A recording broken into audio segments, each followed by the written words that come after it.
is a myth about this city. It's the lie that life has to be hard in New York.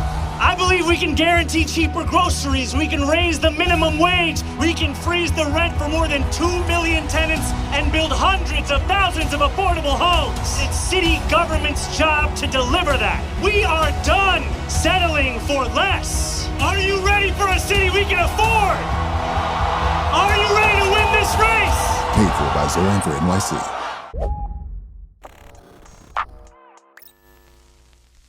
So I promised myself that I'd never get my hopes up ever again about a political campaign or electoral politics in general, for that matter, after endless defeats and disappointment. But Zohran Mamdani found a way to break through my cynicism and somehow managed to reignite the flame of optimism in my cold, dead heart. And it's not just that he's an ideal candidate.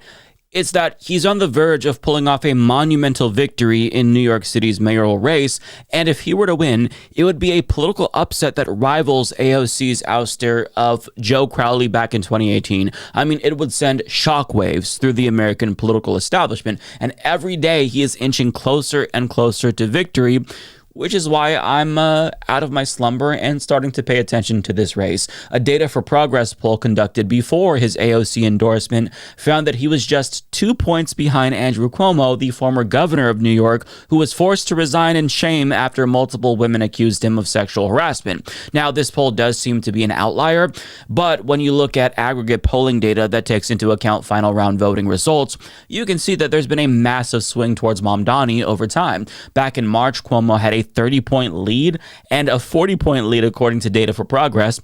But by May, you can see that Cuomo's lead started to drop down to single digits in some polls. And even though it's encouraging to see that, I've got to say the fact that it's even this close is still embarrassing for New Yorkers, because Andrew Cuomo was just ousted. He just resigned a couple of years ago for being an alleged sex pest. Did we all just forget that? Not to mention, he's responsible for countless elderly New Yorkers dying in nursing homes at the start of the pandemic. And to add insult to injury, he lied about that.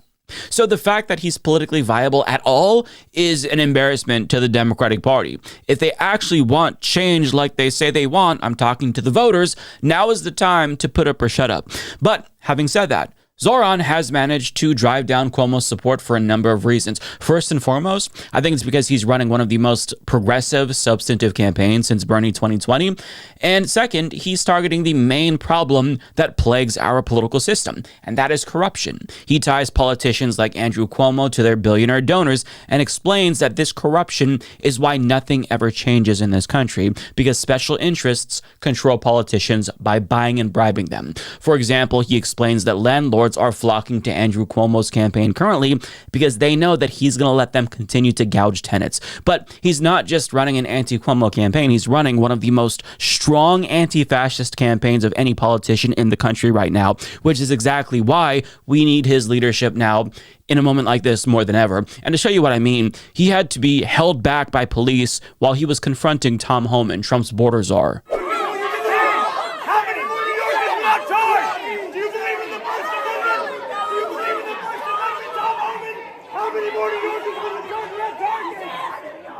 That's the kind of person we need as a leader in a time like this. So ask yourself, do you want right-wing Democrats like Andrew Cuomo, who plays patty cake with the Republicans, defending you from fascists? Or would you rather have someone like Zohran Mamdani defending you from fascists, who tries to get in their faces to confront them about their human rights abuses? I feel like the answer is obvious if you are a leftist or a liberal.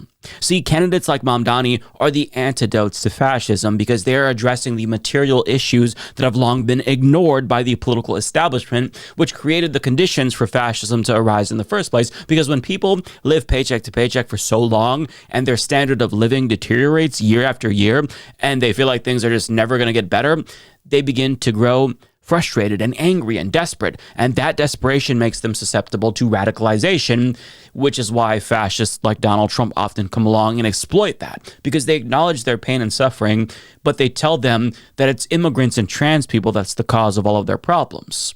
And since they're so desperate and they just want an answer, they believe it. And even though it's the wrong answer, it's an answer nonetheless, which is why fascism is so potent during times like this. And that's why the left is so effective at countering fascism, because they give people the real answers and offer real solutions. People like Mamdani and Bernie Sanders and AOC, they explain that the cause of their pain and suffering isn't powerless immigrants or LGBTQ plus people. It's the billionaires and large multinational corporations who've captured our government to rig the system against the rest of us. Now, standard neoliberal Democrats cannot meaningfully address these issues because they've also been captured by the same capitalist system, which is why, instead of addressing the material needs of working people, they'll capitulate to fascists on particular issues like immigration and trans rights and offer minor tweaks around the edges that don't meaningfully shift power or wealth back to working class people. And Mamdani, unlike Democrats we've become accustomed to who failed us, acknowledged that, and they realize that you cannot compromise with fascists ever. What we're seeing right now is authoritarianism. And what our city and every city needs is a leader who will look it in the eyes and not see a reflection of themselves. Because this isn't just an attack on immigrants who are being picked up by masked men in unmarked cars. This is an attack on the very essence of our cities and our states and our country. And we are seeing too many so-called leaders across this country who are sitting idly by as this takes place, when we know that Donald Trump never rewards concessions. He can only be defeated if you're willing to fight him. And that's the kind of fight we have to bring in this country in this moment. And he's exactly right. Now, on that note, a local CBS affiliate juxtaposed Cuomo and Mamdani's approach to Trump, and the difference is night and day. Like, this is the difference between leftists and liberals when it comes to fighting fascism. They're going to send in ICE in New York. They are going to do things that are illegal and unconstitutional. But let's not overreact. Zohran Mamdani says he's going to be ready to deal with Trump if he gets elected mayor. What we deserve in this moment is a mayor who can look that authoritarianism in the eye and not see a reflection of themselves. A mayor who has a plan to not just call it what it is, but to stand up and fight back. Mamdani called for hiring more lawyers to represent immigrants in court. So Cuomo's response to a Nazi-like Gestapo force invading New York City to terrorize residents is to not overreact. Mamdani's response is to vociferously defend innocent immigrants and stand up to these fascist thugs. How exactly is this a close race again? How does Andrew Cuomo still have a lead? I mean, I get that it's difficult because he has name recognition and Mamdani does not. But I mean, if you're paying attention at all, it shouldn't even be a contest. If you support Andrew Cuomo, I question if you actually oppose fascism. Because if you're not responding to this moment with the urgency it requires, and you're not electing people that respond to this moment with the urgency that it requires, you're complicit. But Cuomo is basically the Democratic equivalent of Donald Trump, so his response isn't too surprising. And in an interview with The Breakfast Club, Mamdani explained why someone like that at this time would be a disaster and why he's so similar to Donald Trump. No, I think that there's too many commonalities between him and Donald Trump's record. And my point is that you don't want to have a mayor who has to pick up a phone call from someone who cut a $250,000 check to both him and Donald Trump. You want to have a mayor who's willing to fight for the city and have that be the thing that he's ultimately responsible for. And I think to your point, we also have to be honest about how we lost this presidential election. You know, New York is the state that had the largest swing in the country towards Donald Trump, 11.5 points. And it happened far from the caricature of Trump voters. It happened in the hearts of immigrant New York City. I went to Fordham Road in the Bronx. I went to Hillside Avenue in Queens. And when I asked New Yorkers there, almost all of whom were Democrats, who did you vote for and why? Many told me they didn't vote. Many told me they voted for Trump. And they told me they voted for him because they remembered having more money in their pocket 4 years ago for their rent, for their childcare, for their groceries, even for their Metro card. They remember how they feel. Yeah. And as insincere and ridiculous and horrific as we know Trump's policies to be, that is how people felt. Those are the decisions that they made. And when I asked these same New Yorkers, what would it take to bring you back to the Democratic Party? They said a relentless focus on an economic agenda. I said, what would you say to a candidate running to freeze the rent, make buses fast and free, deliver universal child care? I said, I'd vote for him. And that's when I introduced myself. And that's my point here, is that there are some Democrats like Andrew Cuomo who think that we went too far left in how we ran a campaign.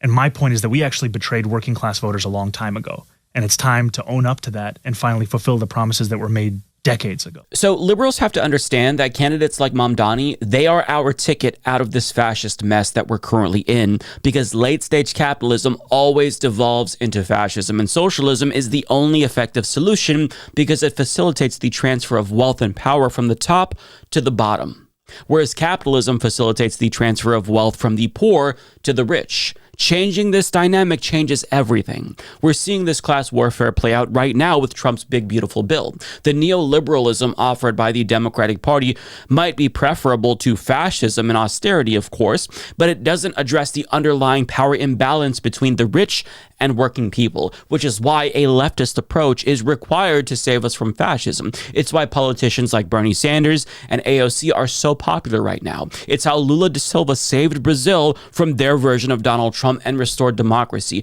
It's why Mexico's socialist president, Claudia Sheinbaum, has an 80+% approval rating, because taking power back from the ruling class disempowers fascists.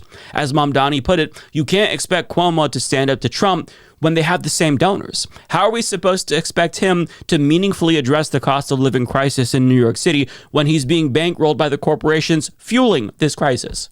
And Mamdani brought this up at the debate. Here's what he said. I find it ridiculous to hear Andrew Cuomo talk about how we need to regulate the apps when this is the very mayoral candidate who has a super PAC that received $1 million from DoorDash. How are you going to regulate DoorDash when they are giving you $1 million to influence your street safety regulations and your labor regulations? This model, this economic model, is one that doesn't just incentivize e-bike riders to break street safety laws. It often requires them to do so to make Mr. Cuomo, do you want to? And he's exactly right. This goes for virtually every political issue. You always have to follow the money, and that's why there's so many problems that go unaddressed. It's why Democrats talk about access to healthcare as opposed to Medicare for all. They avoid that like the plague. It's because their health insurance donors are essentially paying them to keep the gravy train running at our expense. And these corporations fund both parties, mind you. It's why National Democratic Party leaders like Chuck Schumer and Hakeem Jeffries seem utterly feckless as opposition leaders, because their ties to donors that fund both parties makes them controlled opposition for all intents and purposes. They can't be too harsh towards Trump so long as Trump is delivering for the wealthy. It's why, they attack the left more than the right. Because when we're talking about the status quo, the left poses a threat to the status quo, whereas Republicans and fascism, they don't. They're upholding the status quo currently. And, it's why you have Democratic Party leaders that will literally stoop so low that they're willing to hold hands and sing Kumbaya with fascists in support of racist ethno-states, because their donors are requiring them to do this. And when I say that they're holding hands and singing Kumbaya with fascists, I promise you, I'm not being hyperbolic or exaggerating. This is what they are doing. We stand with Israel. We stand with Israel. We stand with Israel. How inspiring. Now contrast that with somebody like Mamdani, who is not beholden to special interests and the Israel lobby, and you can see that his policies line up much more closely with average voters as opposed to Democratic Party leaders. Because right now, if you look at polls, Democrats overwhelmingly want to cut off aid to Israel, and they are empathetic towards the Palestinian plight. But leaders in the Democratic Party and even rank-and-file electeds don't reflect the will of the base, because they've been bought and paid for by AIPAC and other interest groups, right? Mamdani is taking positions based on morality as opposed to bribery. So while most politicians might support restrictions on our First Amendment rights, for example, like anti-BDS laws, which exist in 38 states, by the way, Mamdani supports BDS itself, and he can say that because he understands that Israel fundamentally is an apartheid state that needs to be forced to comply with international law. And somebody who is bought would or could never say something like this. And he says it because he believes it, not because he was paid to believe it or he's being bankrolled by the pro-Palestinian lobby. He has values and he cares about equality and human rights and international law, and he's not afraid to vocalize those values on a massive stage. And having seen the efficacy of nonviolent movements in creating compliance with international law, specifically with South Africa, that is what brought me to support BDS. And what I've said is that one need not visit Israel to stand up for Jewish New Yorkers. I believe that to stand up for Jewish New Yorkers means that you actually meet Jewish New Yorkers wherever they may be it at their synagogues and temples, or at their homes, or on the subway platform, at a park, wherever it may be. Now, to the question around Benjamin Netanyahu, I was asked what I would do after he had just been issued an arrest warrant by the International Court of Justice. My answer is the same whether we are speaking about Vladimir Putin or Netanyahu. I think that this should be a city in compliance with international law. And we have seen other countries across the world who are signatories to the ICC state that they would honor that same request, be it Canada or other countries in Europe. And their honoring of it meant that Netanyahu did not travel there. And I think it is important to show leadership in a time when it is sorely missing.